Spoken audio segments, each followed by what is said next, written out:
This is Charter Local Edition. My name is Brad Pomerance, and we're in San Jose today. We're at the California Democratic Party Convention, and we are joined today by Jimmy Gomez. He is a member of the California State Assembly. And sir, I'd like to speak with you about, we'll call it environmental justice. There's been a lot of talk in the news about this gas leak in Porter Ranch, the Chatsworth area of the San Fernando Valley. It's gotten national coverage, and people are in fits and starts over it. And as I understand it, it is an incident that's been going on for about, let's say, 3 to 6 months. Yeah. But there's an incident that's been going on, I think in or near your district, Correct. that's been going on for 33 years. Yes. It's called Exide. Tell me about Exide, and then I want to compare and contrast. So Exide's a battery plant in Vernon that has been open on a temporary permit for over 30 years from the state of California. Could you explain to me how one can operate under a temporary permit for 30 years? Well, that's the big issue, is that they shouldn't be operating for 30 years under a temporary permit. And what was discovered after years is that this battery plant was polluting into the surrounding neighborhoods lead. And this is not lead that was in the air, it got into the ground, and really kind of became an environmental catastrophe. So it's something that's been there for a very, very long time. But I know that a lot of folks have been talking about Exide in comparison to Porter Ranch, Right. where people got sick. They're very different situations. One is more of an acute I see. environmental catastrophe Okay. where people were saying that they were getting ill At that exact moment. at that exact moment, which garnered a lot of attention. At the same time, Exide was something that's been going on, but really kind of silent. Long-term effects? Long-term effects are devastating on the families. Any kid that gets exposed to lead, we already know has developmental disabilities, that has developmental is the problems. comparison fair? The comparison, it's not. It's fair because it once away. What had happened is it actually said Porter Ranch helped kind of shine a really? spotlight Okay. on the Exide situation, and the fact that two different communities in California are treated very differently. One, Right. like Porter Ranch, gets a lot of media attention, a lot It's of wealthier. It's very wealthy. It's more affluent. The property values are higher, and the other one is not. And what you're seeing is a lot of attention given to a community like that. But it makes sense in some ways, but also it helps shed a light. Right. The fact that East LA, the unincorporated areas, the areas that don't have as high property values are often ignored. And you have this kind of double standard on the way they're treated. So I'm wondering, sir, if in addition to the attention paid to Porter Ranch, did the fact that there was a lead crisis in Flint, Michigan, help shine a light on Exide because it was also lead poisoning? The pipes were leaching lead in that community. I think part of Flint, Michigan, Porter Ranch, as well as almost every single elected official for the first time on the east side of Los Angeles, northeast and southeast Los Angeles, speaking with one voice, and everybody making it kind of now a top priority.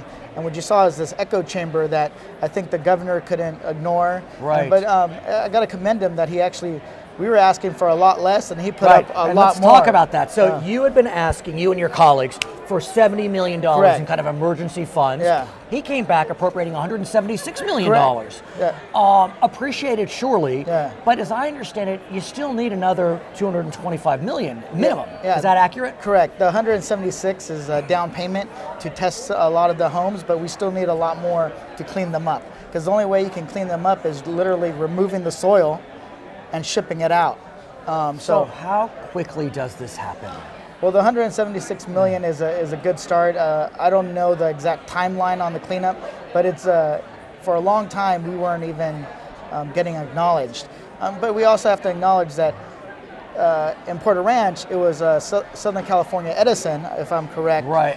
Yeah, I think so. Or was it TWP? I'm not sure. Yeah. No, I think it's SoCal Edison. Yeah, with the gas leak. Right. They're a large company that they're not going to go bankrupt. So they're responding to the cleanup request rather quickly. Exide dragged it out and even filed for bankruptcy. So we couldn't get the money from Exide, so the state had to step in to make sure that it was actually taken care of, and the people aren't waiting another 30 years for the cleanup. But for argument's sake, the $400 million comes in for cleanup. What about health care? What about those costs? This is, you're right. The exposure to lead is going to have long-term consequences on individuals' health. So the cleanup's first part, then looking at assessing the impacts on people's health and what we need to do to make sure that they're mitigated or assisted. So where do we go with, for example, the Department of Toxic Services and the AQMD? How do we get, because apparently those are the departments that arguably fell down on this. What do you do about that? Well, first and foremost, I think now that you have 12-year assembly members, 12-year legislators, we're not going away. In the past, if you really look at a lot of these problems that had emerged from just delays and delays and delays, is that bureaucracies could outweigh the elected officials. Right. And it's not surprising that a lot of it started once term limits took effect. Interesting. And the elected officials would get elected and termed out, and then somebody else would need to pick up the mantle. And once that happened, you have to start from scratch, and by the time you make any momentum, you're gone. So now, like a good example, this would be my last re-elect, and I'll be termed out in 2 years. If you had been under the prior regime. Exactly, but I'm not going anywhere, so I can actually stay focused on this. So that's our responsibility as elected officials, to keep their feet to the fire. If I remember correctly, I do think you went somewhere recently, and that was Nevada. Correct. Am I right? Correct. Were you in Nevada campaigning for Hillary? I was. So I want to talk about that, especially since we're at the California Democratic Party convention. How was that? Nevada, I love caucuses. I love the primary system.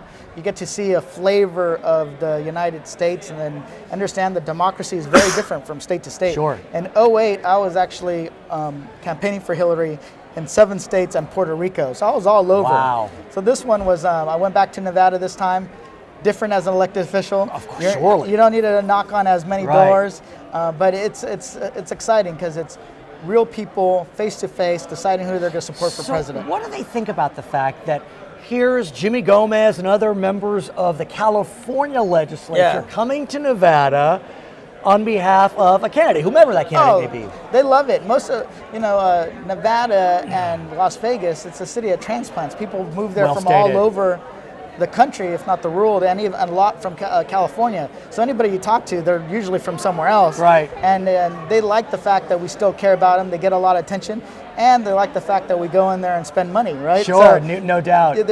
There's a fact, they've shown statistically, like the first 3 states, Iowa, New Hampshire, and Nevada, get an uptick in spending when all these people and all these campaign staffers converge. I want to talk about the Latino vote. No. There's been controversy about how well Mrs. Clinton did with regard to the Latino vote. Anecdotally, do you have a sense of Latino support for Mrs. Clinton? Yeah, the Latino support, the Latino community was the bedrock of her campaign in 2008. And they haven't. She won Nevada then. Yeah, she won Nevada then. She won the caucuses. I also heard that the sampling that there was done, the exit polling that was done in the caucuses was off. Right. Oversampled young people. And you also look at the Latino precincts, as I understand it, in Clark County, Las Vegas, and she did extremely well there. So I have no doubt that the Latino community is strongly in support of Hillary. And I saw this in 2008. So I'm confident that she still has a lot of support. And this was against Barack Obama, which was a lot tougher of a race. So you feel as if California will be in the Hillary column come June and November? Big time. I think that in June it's going to be very strongly Hillary. The Latino community and the African American community, and I think all of them are going to be strongly there. Right. November, this is a blue state, and I think that we're going to continue to keep it blue. His name is Jimmy Gomez. He is a member of the California State Assembly. My name is Brad Pomerance. We're at the California Democratic Party Convention in San Jose, California. This is Charter Local Edition.